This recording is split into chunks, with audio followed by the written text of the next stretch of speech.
Imagine standing on the shores of West Africa in the early 1500s. The ocean stretches endlessly before you. In our timeline, this coast became the departure point for millions of enslaved men, women, and children, their lives stolen, their futures erased. The Atlantic slave trade was one of the darkest chapters in human history, shaping continents, building empires, and leaving scars that remain today. But what if that trade never happened? What if the ships never came, the chains were never forged, and the world was forced to develop along a completely different path? This single change, no Atlantic slave trade, would ripple across Africa, Europe, and the Americas, rewriting the history of empires, economies, and cultures. Entire nations might never rise to power. Others might flourish in ways we can scarcely imagine. And here's the real question. Would the world we live in today be better, worse, or simply unrecognizable? Stay with me until the end, because this journey through alternate history will reveal a version of our world that's both fascinating and unsettling. Let's set the stage. Our point of departure is simple but massive. European powers either never develop or never sustain the Atlantic slave trade. Maybe disease, resistance, or alternative trade routes make the practice unprofitable. Maybe moral, religious, or political opposition stops it before it begins. The immediate effect? Africa's population stays intact.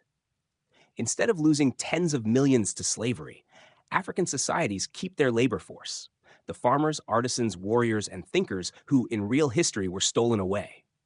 But what does that mean? Well, think about it.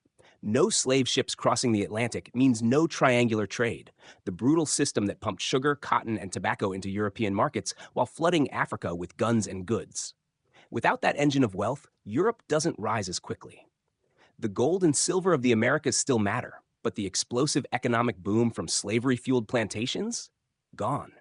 Africa enters the 16th and 17th centuries stronger, not weaker. Civilizations like the Kingdom of Congo, Mali, and Songhai aren't destabilized by slave raids. Instead, they might expand trade on their own terms. Ivory, gold, textiles, spices. A different global order is already forming. But here's a question. If Africa grows stronger, who loses out? And how does this alter the fate of Europe and the Americas? Now, let's follow the thread into Africa itself without the transatlantic slave trade. In real history, the slave trade devastated the continent, draining populations, fueling endless wars, and creating a cycle of violence that fractured kingdoms. But in this alternate timeline, Africa isn't bleeding people to the Atlantic. Its societies remain fuller, wealthier, and more stable. The payoff? Africa becomes a center of power, not a victim of exploitation. Coastal kingdoms turn their attention to trade in goods and diplomacy with Europe and Asia. West African empires might grow into global trading giants, comparable to the Ottomans or Ming China. Imagine cities like Timbuktu, already a hub of learning, growing into something like a Renaissance Florence or an Enlightenment Paris. Africa could have become a cultural and economic engine of the early modern world. But here's the question. If Africa rises, does Europe still dominate the globe? Or do we get a multipolar world where power is shared between continents? Now let's shift to Europe without the transatlantic slave trade. In our real timeline, nations like Britain, Portugal, Spain, France, and the Netherlands built vast fortunes from slavery. Plantations in the Caribbean and the Americas churned out unimaginable wealth, fueling the rise of banking systems, industries, and eventually the Industrial Revolution itself. But without the Atlantic slave trade, that cash flow is cut off. Sure, Europe still exploits colonies for gold, silver, and land. But the endless supply of cheap enslaved labor, the engine of sugar, cotton, and tobacco production, never takes off.